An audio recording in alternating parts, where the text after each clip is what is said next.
All right, before we start watching this video, I had a little issue like videoing camera. I actually deleted a part of the video. You're gonna pick up at the point where I was putting the distributor in. I already put the distributor in. I already got it set up to where it should be. I had pulleys on, engine mounts on. I was filming that. I had issues with the distributor. I ended up having to fiddle with the oil drive gear, so I did that all off camera because it was pretty annoying. And I finally got it in, dropped it in at the right spot.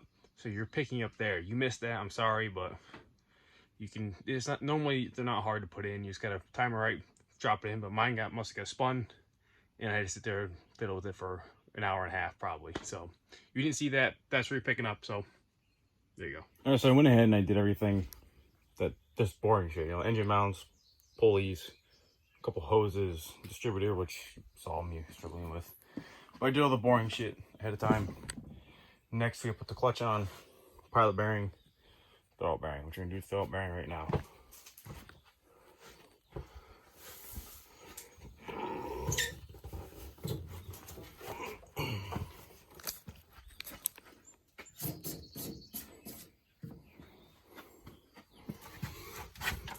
Alright. Throttle bearing is pretty simple. I'm just gonna put my phone down. So I can get the spline lubricant here. I'm just gonna smear this on everything. Put some on here.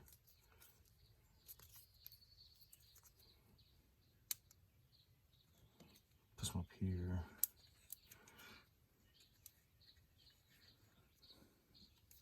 I also have another tube of this shit for the clutch, which I'm gonna use as well.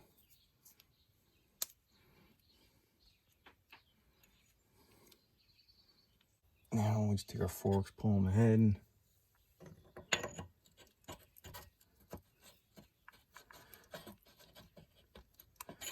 Oh shit, alright.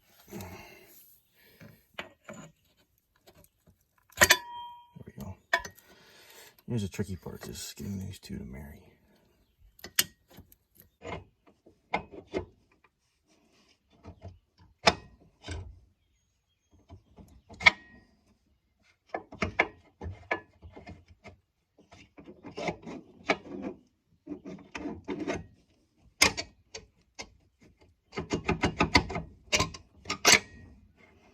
There we go.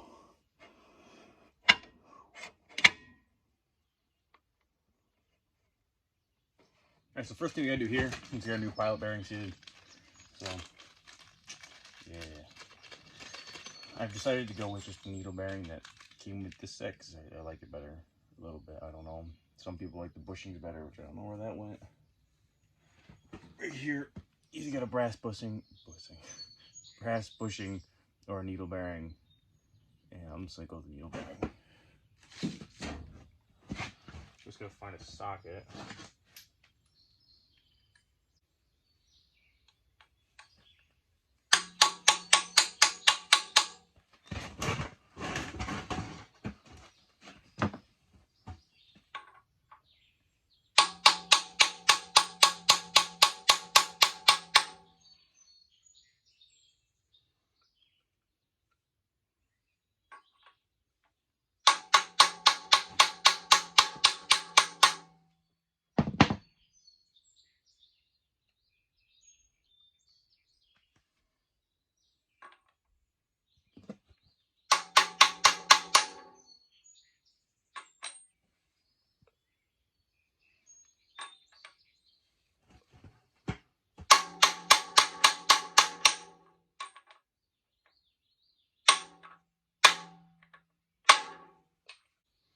All right, that's pretty good.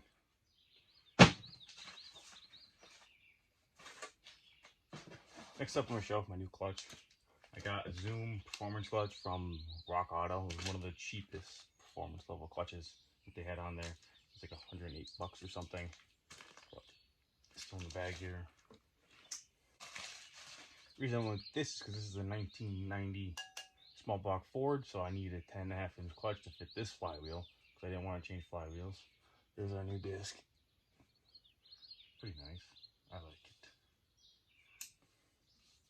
I don't know if you can see, but the wear marks on there match up perfectly, so I shouldn't have any issues. Next up with the pressure plate. It's been heavy.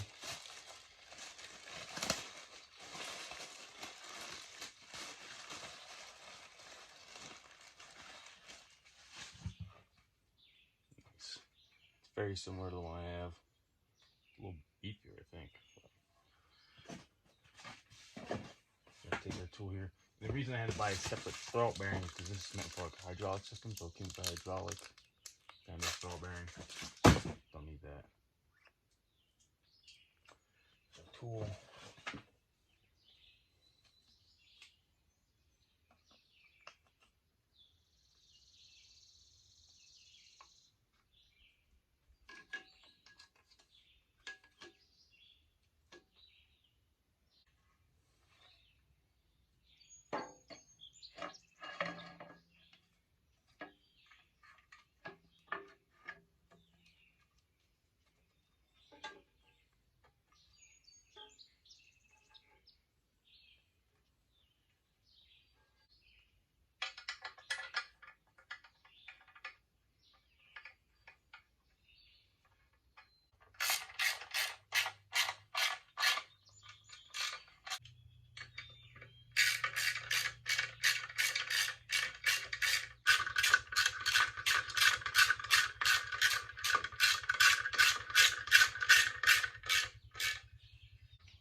Clutch is in. Tool goes in and out. Nice and easy.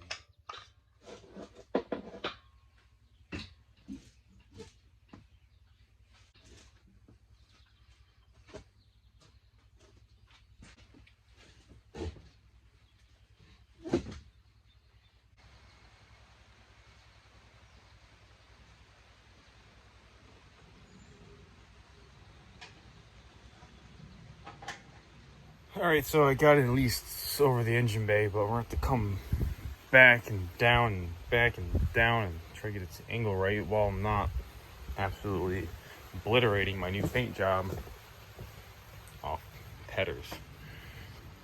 So this is going nice to be fun. So definitely got to come this way more, I think. We're going to come back and down a little bit as well. So, and it's raining.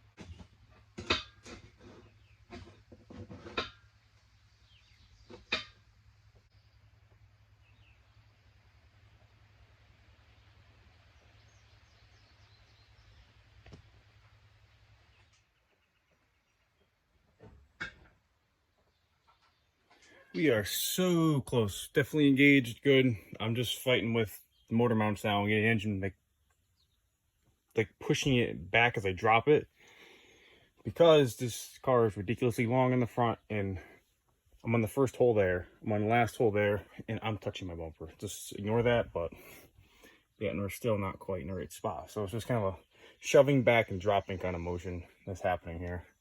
And it's working, but it's just taking time. I also had to pull the valve cover off on this side because oil filler was hitting. And I also had to fight with the fact that the block plate collides with the steering arms there, a steering rack. So, yeah, Ford shit, man. Alright, so I'm plugging away off camera here because this is kind of really, really boring shit to watch. And I'll come back later when we're doing more like informational, important shit to watch, like setting up the clutch.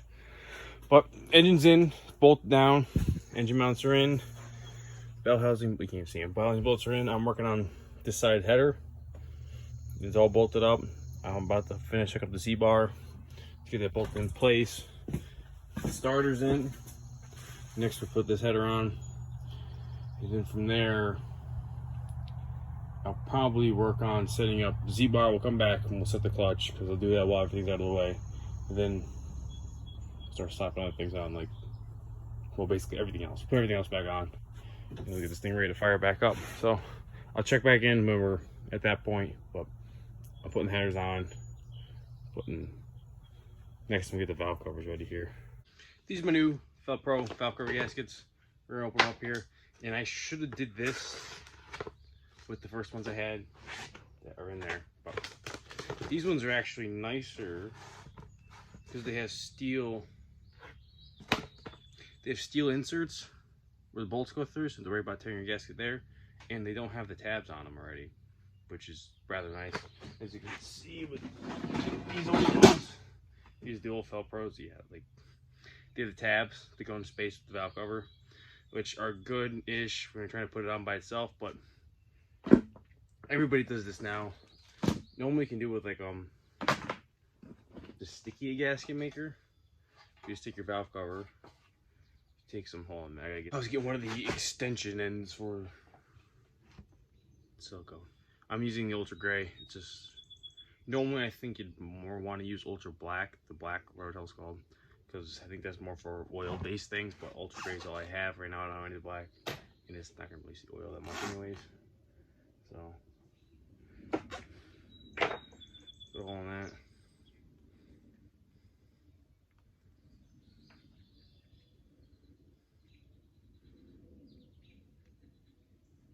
And you most likely have already seen this. Everybody does this now. You're just gonna put a thin bead around here. Actually, let's see if these are the right ones first.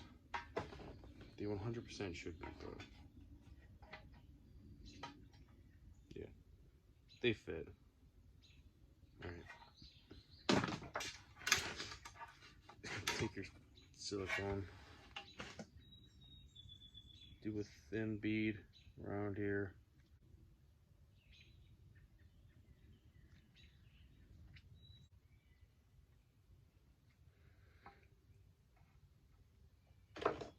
And this should be all it takes. And you can take your valve cover gasket here. Oh, I'm over here actually. All.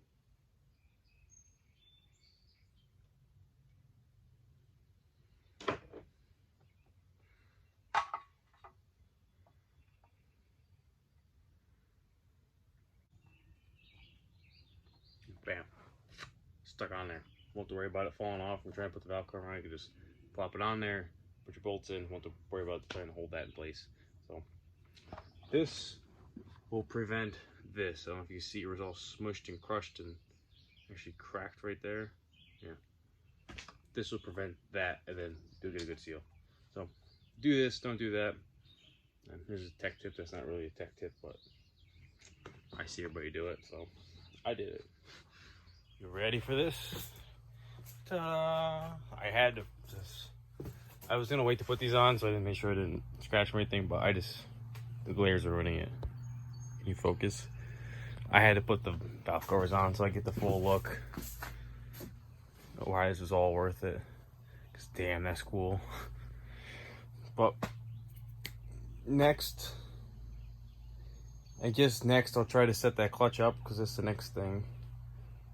Or I should get that done before I worry about putting that back on, that back on, that back on. And I gotta put the wires on, lay the wires out, go into the plugs. I gotta change the plugs. I'll actually do that before anything else.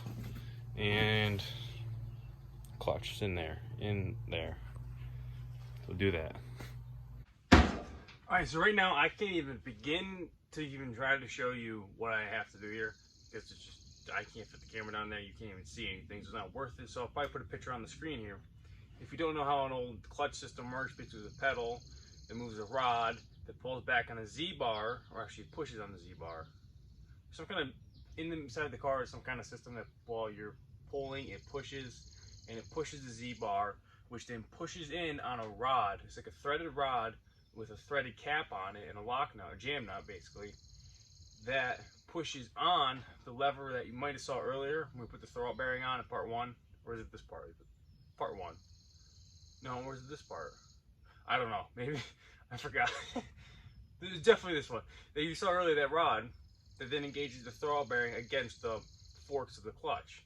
So right now we have to adjust the position of which that threaded rod sits on that fork, and it's going to adjust the position of our throwout bearing in position and relatively inherent in the clutch. Or I don't know what the fuck I'm saying. You get my point. We're moving shit.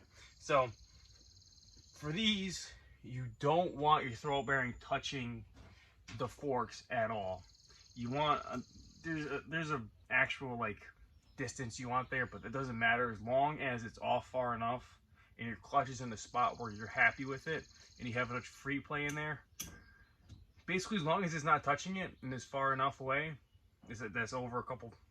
I really think as long as it's not touching, and you have enough free play in your pedal that you're happy with it, it's good. I think hydraulic clutches touch all the time. I think this is part of how they work. They're always touching, but this system is not the same. And adjusting these are a pain in the ass. So down in here, way the fuck down here, is the Z-bar and the little thing that we have to adjust, which is sitting downward right now. I'm using an adjustable wrench because I had this out of the car. Didn't even care to check what size it was, so adjustable wrench is now my new friend. And I really should have, I don't know why. I thought about doing it, and I looked at it, and I said, nah, it'll be fine. I'll do it later.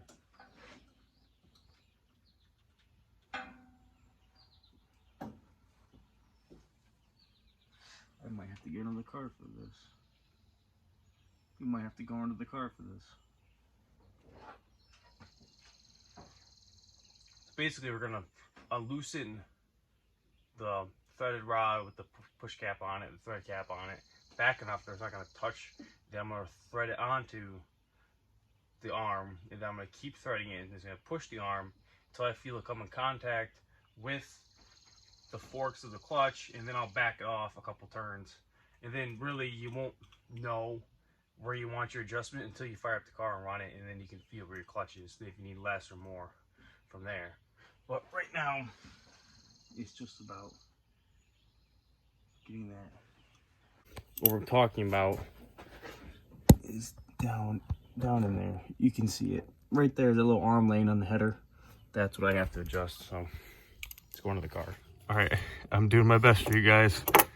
There's the rod right there. This is threaded. This piece itself is threaded. There's a little jam nut in the back. Man, my camera sucks, which I can't really show you.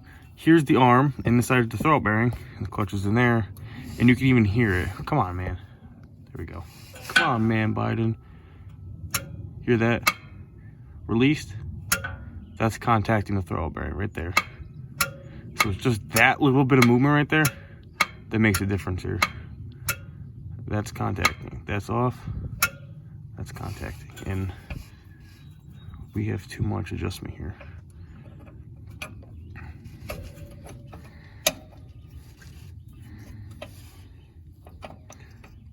Or maybe we don't. See, we're loose, and that's on. That's off. We want it like right there, maybe a little bit further back. That's off, on, You're gonna want it like, I don't know. I might just tighten it up to there until it starts to contact, and I'll just leave it. Yeah, so I'm gonna put you down because I can't do this with one hand. So I'll show you at the end. Now we're not, goddamn man. And we're not done yet. Now we also need the spring, which I forgot. Plus I need to get another smaller adjustable to tighten this bolt up, the lock, the jam nut, while I hold this. But you can see I threaded this out just far enough that, trying to get it, maybe that's better, that you can hear contact, and it has enough room to come back where it's definitely off the forks, because it's there, it's pulling it back. So that should be good. It might not be, but we'll see when the car gets running, because that clutch has to push that far before it even comes in contact, then engage the rest of the way to engage the clutch. So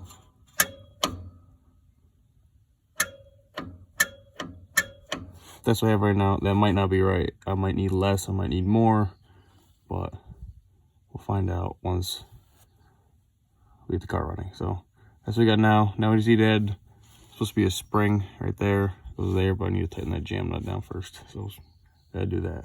Okay, so the clutch is fixed up. It's looking good. And I will say, pedal feels 1,000 times better than it used to be. I mean, it's smooth. It feels solid. it was getting really, really weak, where it wasn't just, it was kind of just jello pushing it down, and it worked, but it was just I don't like an easy clutch. I like a hard clutch, especially in a car like this where I'm not driving every day. So I like a clutch that I can feel and I really gotta push down on. Where I have that now. Before it was just gone. I knew it was going, so I was just waiting for a matter of time. But a lot better now, and I like it. Still squeaks, but I like it. I guess now with everything basically set up, I can just start slamming all that stuff back on. All the accessories and carburetors. So I'll time lapse something jigger, do all this stuff. So get ready for that.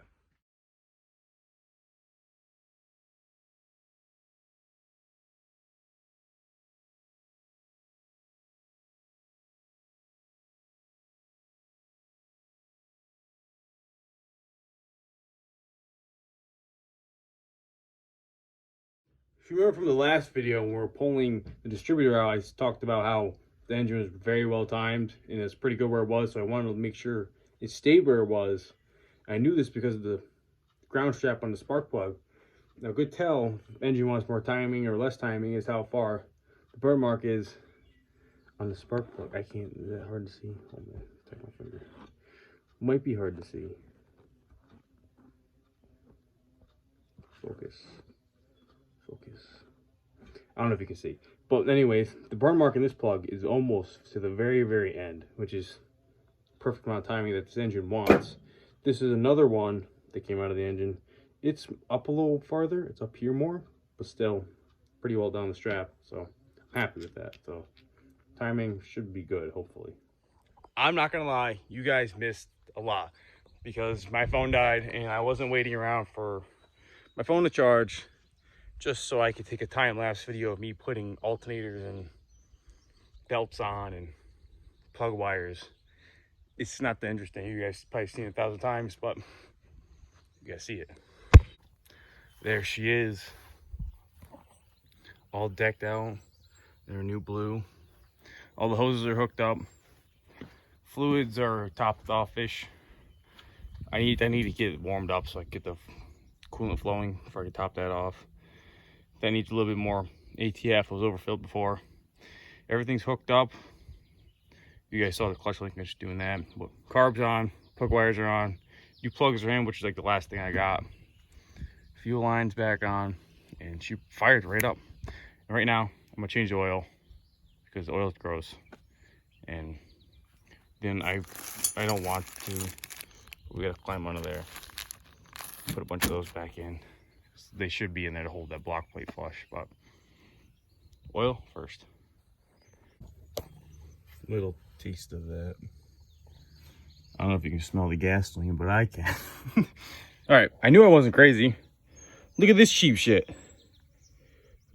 Cheap shit, Motorcraft. It's just a slap-on sticker. It used to be like, you can't see it too well. It was like a painted on logo all the way around some Motorcraft.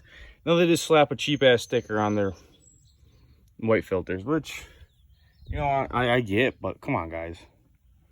It just, stuff like that makes you not want to buy stuff, because like, if they're cheaping out on the sticker, what else are they cheaping out on? So yeah, nice one, Motorcraft.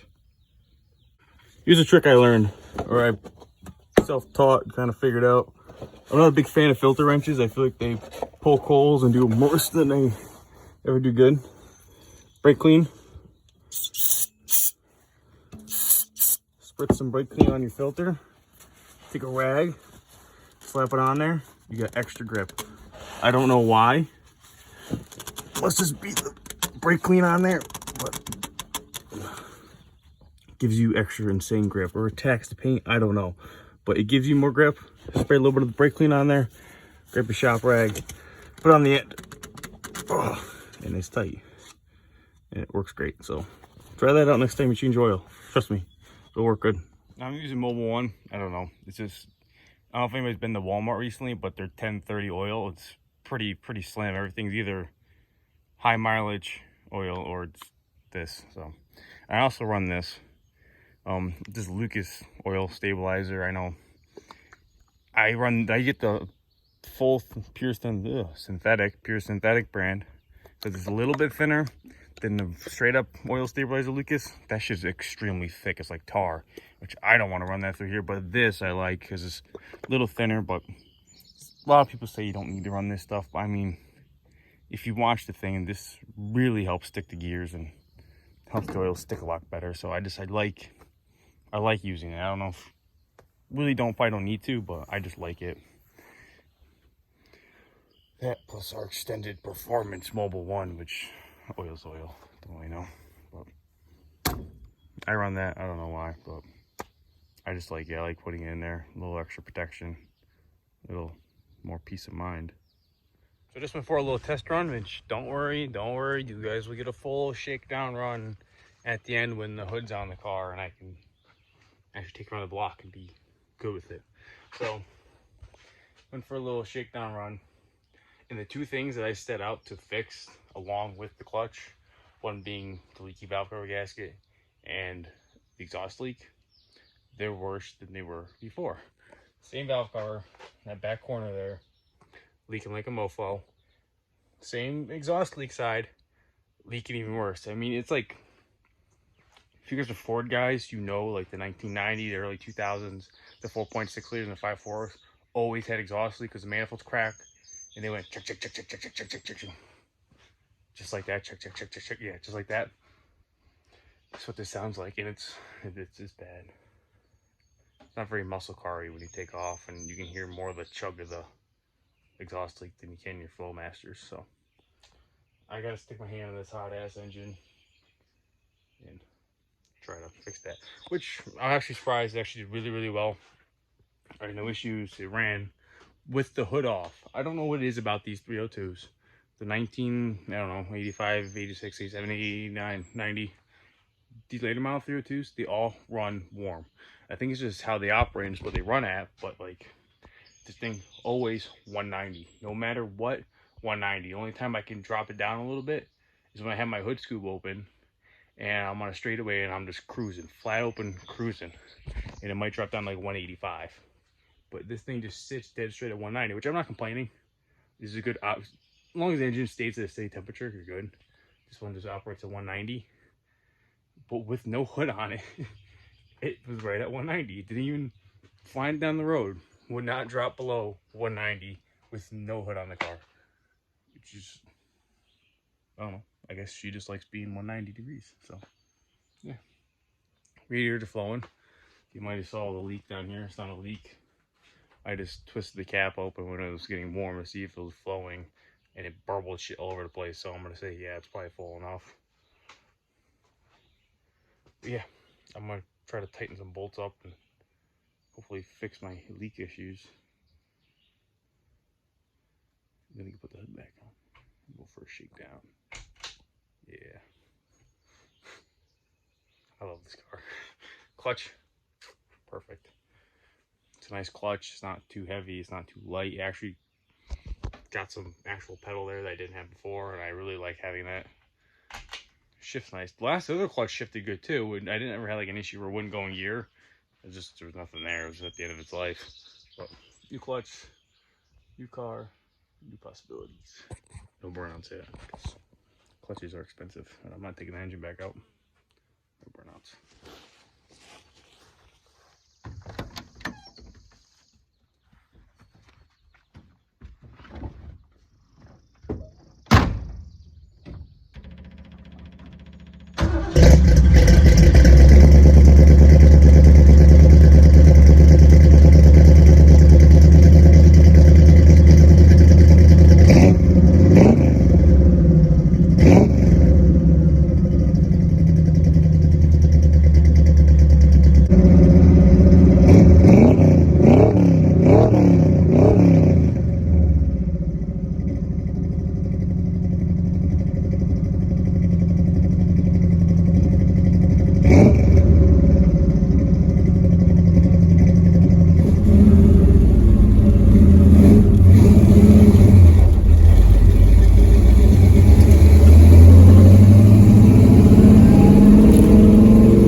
that is it for this episode, or part 2 of the last episode.